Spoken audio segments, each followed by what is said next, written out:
A lot of who I've been dealing with are fathers that are under 18 or right around 18. A lot of them have no idea what to expect. Most of them are still barely out on their own. A lot of times when I work with them, at first they're very quiet. They just kind of like, okay, I understand, I know. Most of the time, it takes a little while. I think it may be partly pride, partly fear. They're very slow to warm up. But once they do start getting into it, once they do start feeling like they actually understand and like their actual role in things, it becomes much easier for them, and they are more receptive. Some fathers like group activities. I've worked with young dads that like getting with other young fathers to discuss so that we can all understand like each other, and it works better for them. Whereas some young fathers I've worked with prefer more one-on-one so they can ask the questions they may be embarrassed about to ask in front of other people. So most of them I think don't know what to expect when services first start. They're probably expecting us to come in and tell them what to do and that everything they're doing is wrong or berate them. That's not what we're about.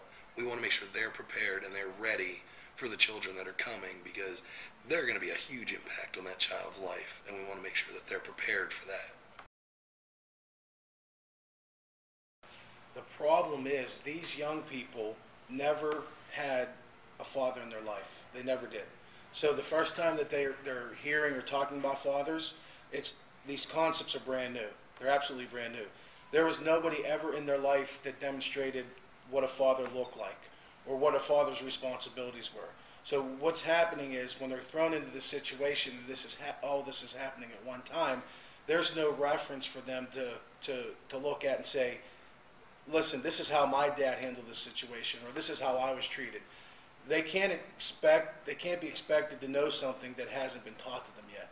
And I think this is where once we get them, once we can make that connection with them, and they can see that how important this role of fatherhood is, then I think we can stop or break the cycle that we always talk about as far as how families are being ran these days. And we talk about breaking the cycle is if for an example, if I was raised without a father and I started having children, like I said before, I would have no idea how to raise my children. I would have no understanding of what my responsibilities were because I never had that. I never seen that, and I don't know what that looks like.